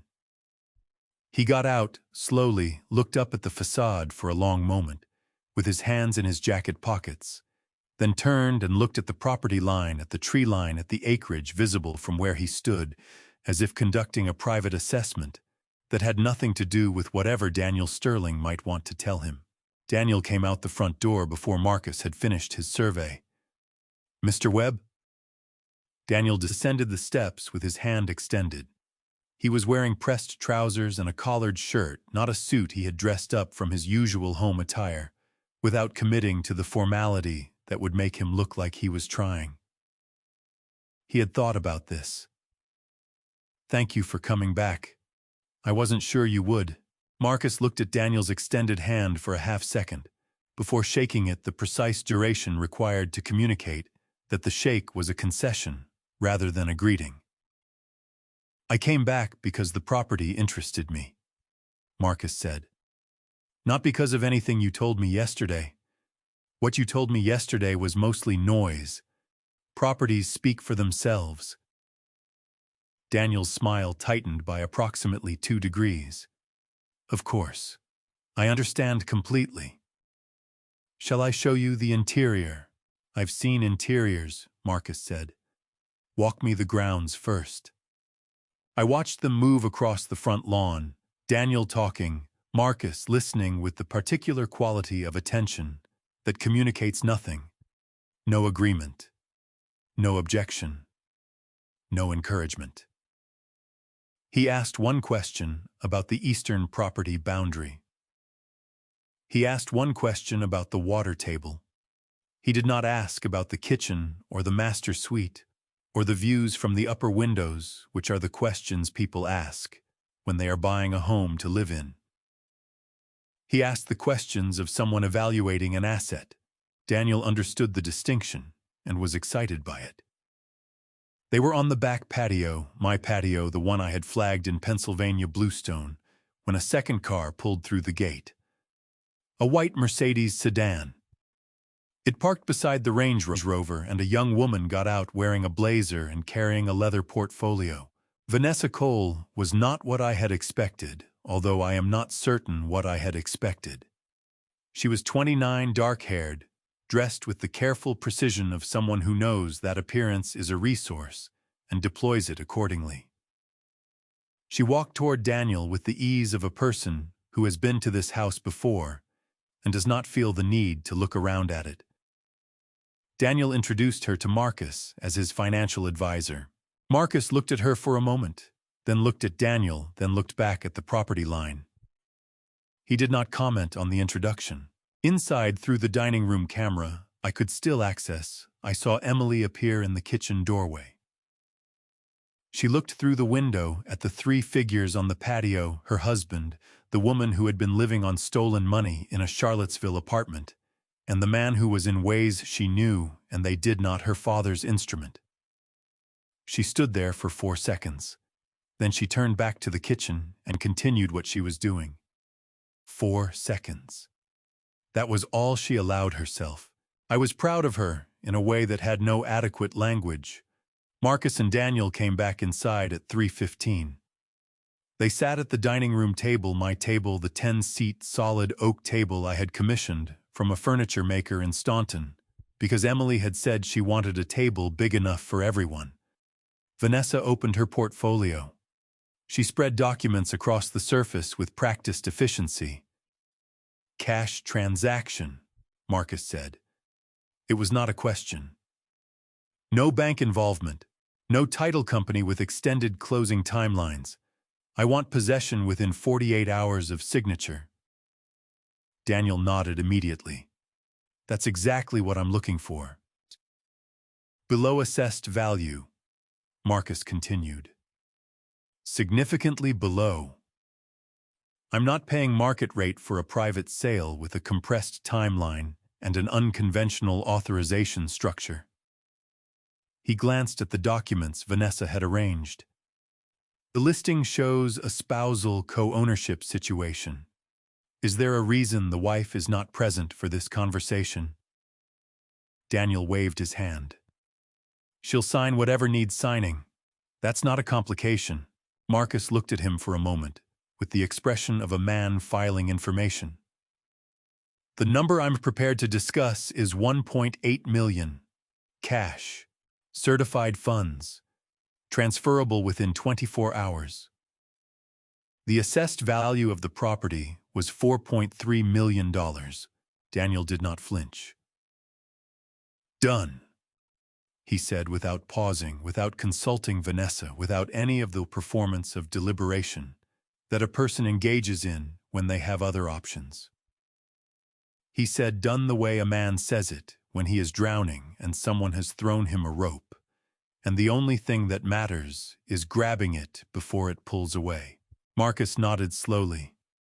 He reached into his jacket and produced a single sheet of paper, a letter of intent non-binding, but specific about timeline and structure. He slid it across the table. Signing ceremony, Marcus said. After tomorrow. Here. I want all relevant parties present. Daniel picked up the letter. He read it. His hand was steady, but the slight forward lean of his shoulders, the lean of a man positioning himself to receive something, was visible from across the room. He looked up at Vanessa. She gave him a small, confirming nod. Daniel said, "Absolutely. Everyone will be here." That evening, Tommy sent me a voice recording from the audio device we had placed in Daniel's car 3 days earlier. Daniel was on the phone, parked in the driveway after Marcus left before coming inside. "It's happening," Daniel said. His voice was quiet and urgent and lit with something that sounded very much like relief. "Sign the house, take the money, and we are on the first flight out. I don't care about any of them anymore. My parents, my wife, none of it. We start over clean." I listened to the recording twice. Then I called Frank. I went through the service corridor for the third and last time at 11:58 that night. I had told myself I would not go back. Emily had her instructions. She knew what tomorrow held in its general shape, knew enough to play her role without additional preparation. And every time I moved through that access panel, I introduced a variable, the possibility of a sound, a shadow, a coincidence that could unravel 3 days of careful work in a single moment. The rational part of my mind, the part that had managed complex projects in difficult conditions for 4 decades, said stay in the truck, stay in the motel, let the plan run. The other part of my mind said she is alone in that room tonight, the night before everything changes, and she should not be alone. The other part won. Emily was awake. She was sitting up in the narrow bed with the bank statements spread across the blanket again, not reading them exactly, but holding them the way a person holds something that represents a truth they are still in the process of making real to themselves. The copper bracelet caught the thin line of light coming under the door from the hallway nightlight, and the small gleam of it was the first thing I saw when I opened the door. She looked up. She did not startle. She had been expecting me or something like me, some version of the night that would bring her father back one more time before the morning. I sat on the edge of the bed. The frame shifted under my weight. We both held still until the house settled back into silence around us. "Brenda called me today," Emily said. Her voice was the careful, near whisper we had established as our register in this room. On the kitchen phone when Loretta was upstairs. She said she wanted me to know that she was sorry, that she should have said something sooner. Brenda was Daniel's cousin on his mother's side, 34 years old, the only member of the Sterling extended family who had ever looked at Emily during a family gathering as though she were a full participant in the gathering rather than a feature of it. She had been providing Frank with information from inside the family network for the past 2 days, Small things who had been told what about the house sale, which relatives knew about Vanessa, whether anyone had questioned Daniel's version of events. Small things that assembled correctly formed a picture. "What did you tell her?" I asked. "I told her it wasn't too late to do the right thing," Emily said. She cried. I think she meant it. I nodded. Brenda's information had already served its purpose. Whatever she chose to do tomorrow was her own decision. Emily refolded the bank statements along their creases and set them on the plastic bin beside the bed. She looked at her hands for a moment, the swollen knuckles, the copper bracelet, and then she looked at me. "Mrs. Walsh came by this afternoon," she said. "Peggy Walsh. The neighbor from the property to the north, 63 years old, who had lived on Sycamore Ridge Road for 22 years and had watched the house being built from her kitchen window. She had brought Emily food twice in the past month. Homemade soup in a sealed container left on the east windowsill of the small room, the one window not covered by a shade accessible from the side yard, without passing the main security camera. Emily had eaten it in the utility room with the door closed. She had never told anyone about it. Frank had already spoken with the unit about Loretta and Raymond. The financial crimes, the wire fraud, the forgery, the stolen trust funds, those were Daniel's alone.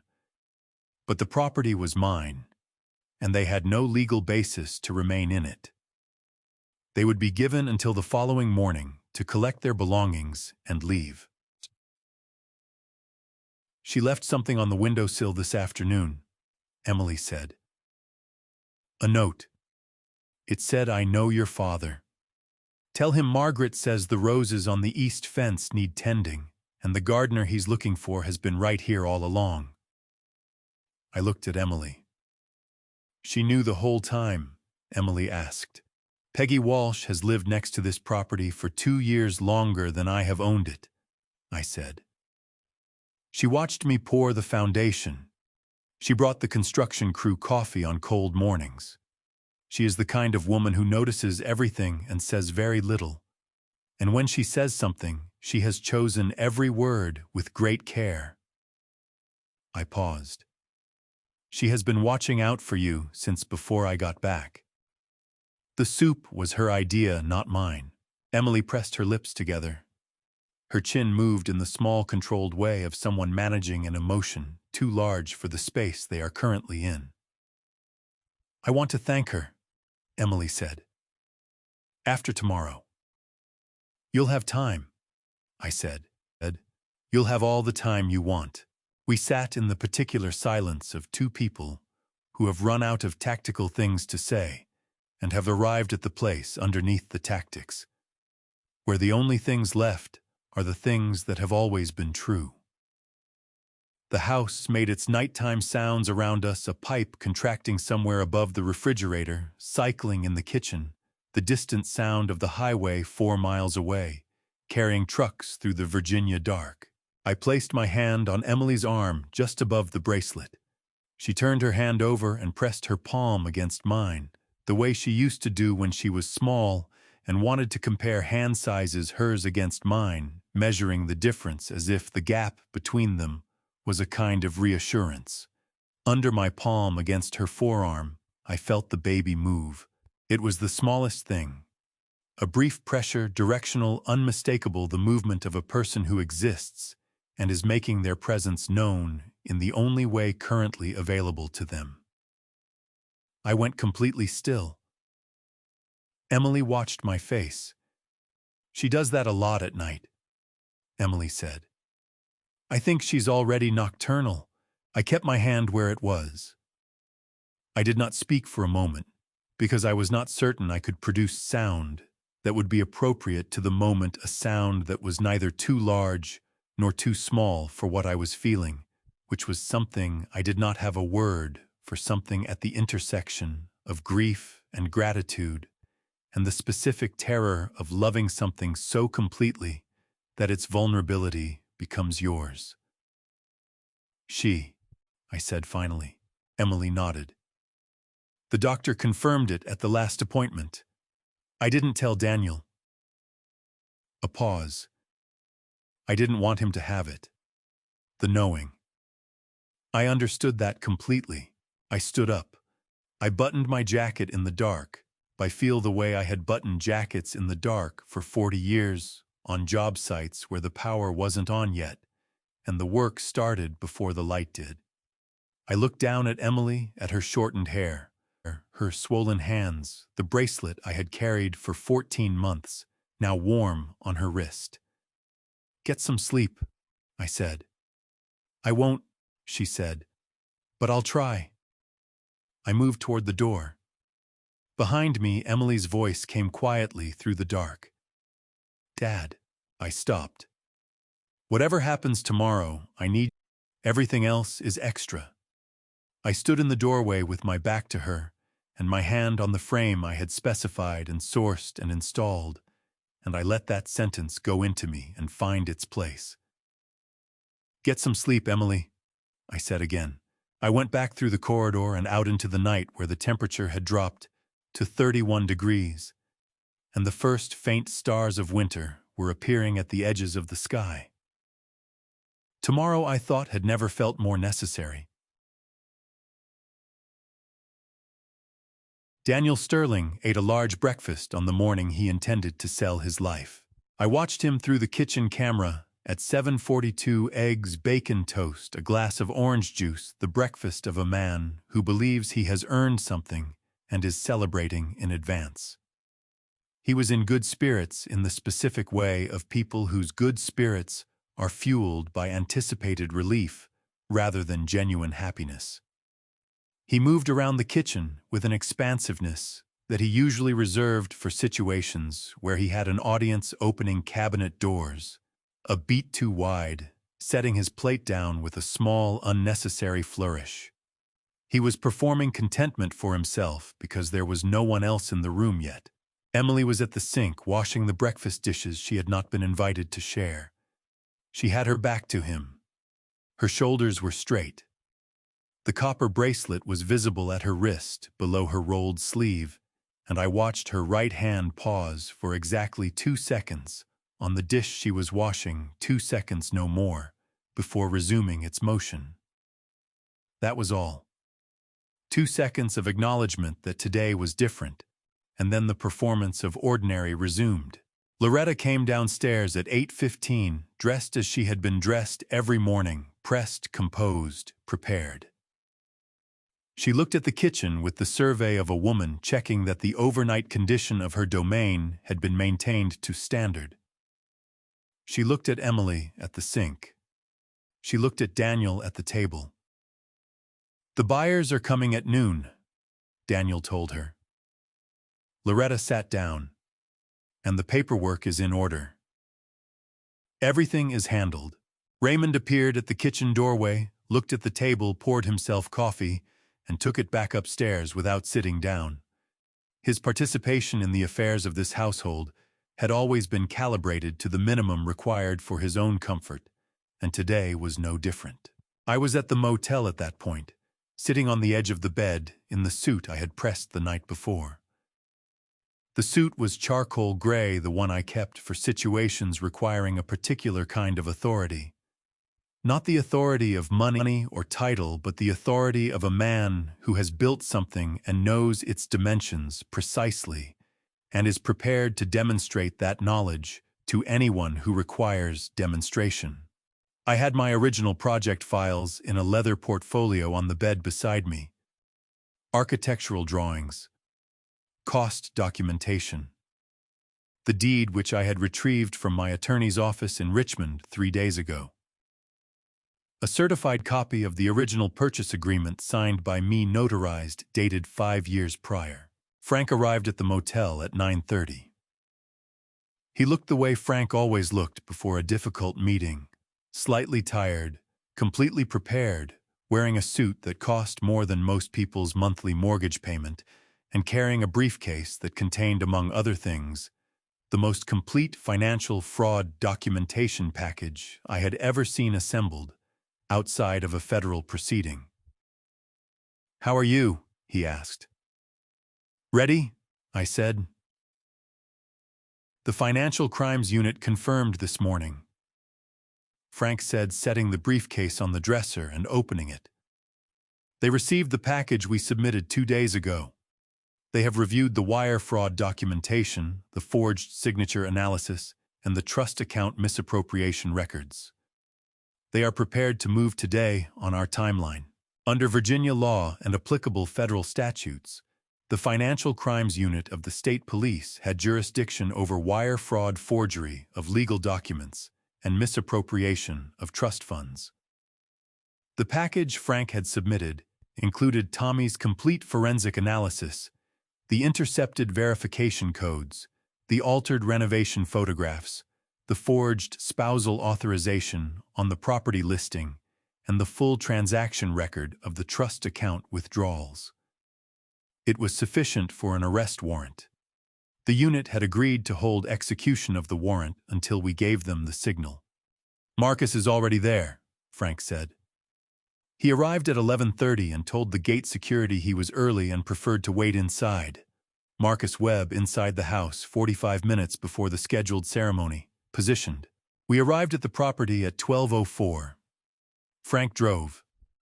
I sat in the passenger seat with the leather portfolio on my lap and the deed inside it, and watched the gate approach through the windshield. The same gate I had stood outside 4 days ago with my hands at my sides while a security guard told me the delivery entrance was around the side. The guard stepped out when Frank's car stopped. Frank lowered his window and handed the guard a business card. Frank DeLuca, representing the interests of William James Carter, the registered owner of this property. We have an appointment. The guard looked at the card. He looked at Frank. He looked at me in the passenger seat. The old man in the charcoal suit, the portfolio on his lap, the specific stillness of someone who has been waiting a long time for a door to open and is not going to waste the moment rushing through it. The guard reached for his radio. Inside the house, through the dining room camera still running on Tommy's access, I could see the table set for the ceremony. Documents spread across the surface. Daniel's documents, the forged authorization, the transfer paperwork prepared for Marcus's signature. Vanessa sitting beside Daniel, her portfolio open. Marcus at the far end of the table, his hands folded, his expression the same unreadable professional neutral he had maintained throughout. Emily was standing in the kitchen doorway, visible in the edge of the frame. Her apron was on. Her hands were at her sides. She was looking at the dining room table the way a person looks at something they have been told and now believe is almost over. Daniel was speaking. I could see his mouth moving, another performance, another arrangement of words designed to make the person across from him feel that the transaction they were about to enter was reasonable and mutually beneficial. The gate opened. Frank drove through. I looked at the front steps, the limestone steps I had sourced and laid and sealed. And I thought about the first time I had driven up this driveway 4 years ago with Emily in the passenger seat, and a set of architectural drawings in the back, and the specific feeling of a man who is about to give his daughter something that will outlast both of them. The car stopped.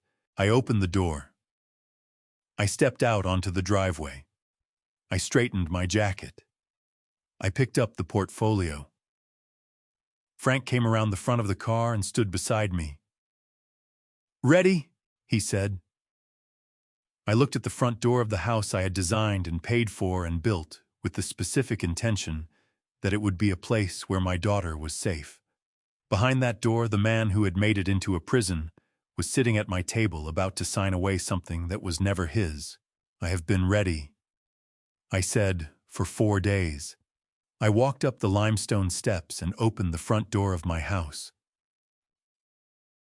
Welcome back to Dad's Revenge Stories. Before I reveal the shocking confrontation and how this arrogant or drop the number 100 in the comments, so I know you're still riding with me. Also, a quick note, The upcoming events contain dramatized and fictional elements. If this style of storytelling isn't for you, feel free to stop watching right here. Daniel Sterling ate a large breakfast on the morning he intended to sell his life.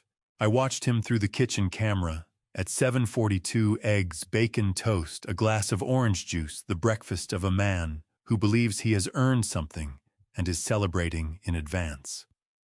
He was in good spirits, in the specific way of people whose good spirits are fueled by anticipated relief rather than genuine happiness. He moved around the kitchen with an expansiveness that he usually reserved for situations where he had an audience opening cabinet doors a beat too wide, setting his plate down with a small, unnecessary flourish. He was performing contentment for himself because there was no one else in the room yet. Emily was at the sink, washing the breakfast dishes she had not been invited to share. She had her back to him. Her shoulders were straight. The copper bracelet was visible at her wrist, below her rolled sleeve, and I watched her right hand pause for exactly 2 seconds on the dish she was washing. 2 seconds, no more, before resuming its motion. That was all. 2 seconds of acknowledgement that today was different, and then the performance of ordinary resumed. Loretta came downstairs at 8:15, dressed as she had been dressed every morning, pressed, composed, prepared. She looked at the kitchen with the survey of a woman checking that the overnight condition of her domain had been maintained to standard. She looked at Emily at the sink. She looked at Daniel at the table. "The buyers are coming at noon," Daniel told her. Loretta sat down. "And the paperwork is in order. Everything is handled." Raymond appeared at the kitchen doorway, looked at the table, poured himself coffee, and took it back upstairs without sitting down. His participation in the affairs of this household had always been calibrated to the minimum required for his own comfort, and today was no different. I was at the motel at that point, sitting on the edge of the bed in the suit I had pressed the night before. The suit was charcoal gray, the one I kept for situations requiring a particular kind of authority, not the authority of money or title, but the authority of a man who has built something and knows its dimensions precisely and is prepared to demonstrate that knowledge to anyone who requires demonstration. I had my original project files in a leather portfolio on the bed beside me. Architectural drawings, cost documentation, the deed which I had retrieved from my attorney's office in Richmond 3 days ago. A certified copy of the original purchase agreement signed by me, notarized, dated 5 years prior. Frank arrived at the motel at 9:30. He looked the way Frank always looked before a difficult meeting, slightly tired, completely prepared. Wearing a suit that cost more than most people's monthly mortgage payment, and carrying a briefcase that contained, among other things, the most complete financial fraud documentation package I had ever seen assembled outside of a federal proceeding. "How are you?" he asked. "Ready?" I said. "The Financial Crimes Unit confirmed this morning," Frank said, setting the briefcase on the dresser and opening it. "They received the package we submitted 2 days ago. They have reviewed the wire fraud documentation, the forged signature analysis, and the trust account misappropriation records. They are prepared to move today on our timeline. Under Virginia law and applicable federal statutes, the Financial Crimes Unit of the State Police had jurisdiction over wire fraud, forgery of legal documents, and misappropriation of trust funds." The package Frank had submitted included Tommy's complete forensic analysis, the intercepted verification codes, the altered renovation photographs, the forged spousal authorization on the property listing, and the full transaction record of the trust account withdrawals. It was sufficient for an arrest warrant. The unit had agreed to hold execution of the warrant until we gave them the signal. "Marcus is already there," Frank said. He arrived at 11:30 and told the gate security he was early and preferred to wait inside. Marcus Webb inside the house 45 minutes before the scheduled ceremony. Positioned. We arrived at the property at 12:04. Frank drove. I sat in the passenger seat with the leather portfolio on my lap and the deed inside it, and watched the gate approach through the windshield. The same gate I had stood outside 4 days ago with my hands at my sides, while a security guard told me the delivery entrance was around the side. The guard stepped out when Frank's car stopped. Frank lowered his window and handed the guard a business card. Frank DeLuca, representing the interests of William James Carter, the registered owner of this property. We have an appointment. The guard looked at the card. He looked at Frank. He looked at me in the passenger seat. The old man in the charcoal suit, the portfolio on his lap. The specific stillness of someone who has been waiting a long time for a door to open and is not going to waste the moment rushing through it. The guard reached for his radio. Inside the house, through the dining room camera still running on Tommy's access, I could see the table set for the ceremony. Documents spread across the surface. Daniel's documents, the forged authorization, the transfer paperwork prepared for Marcus's signature. Vanessa sitting beside Daniel, her portfolio open. Marcus at the far end of the table, his hands folded, his expression, the same unreadable professional neutral he had maintained throughout. Emily was standing in the kitchen doorway, visible in the edge of the frame. Her apron was on. Her hands were at her sides. She was looking at the dining room table the way a person looks at something they have been told and now believe is almost over. Daniel was speaking. I could see his mouth moving, another performance, another arrangement of words designed to make the person across from him feel that the transaction they were about to enter was reasonable and mutually beneficial. The gate opened. Frank drove through. I looked at the front steps, the limestone steps I had sourced and laid and sealed, and I thought about the first time I had driven up this driveway 4 years ago with Emily in the passenger seat, and a set of architectural drawings in the back, and the specific feeling of a man who is about to give his daughter something that will outlast both of them. The car stopped. I opened the door. I stepped out onto the driveway. I straightened my jacket. I picked up the portfolio. Frank came around the front of the car and stood beside me. "Ready?" he said. I looked at the front door of the house I had designed and paid for and built with the specific intention that it would be a place where my daughter was safe. Behind that door, the man who had made it into a prison was sitting at my table, about to sign away something that was never his. "I have been ready," I said, "for 4 days." I walked up the limestone steps and opened the front door of my house. Welcome back to Dad's Revenge Stories. Before I reveal the pays for his cruelty, type justice or drop the number 100 in the comments so I know you're still riding with me. Also, a quick note.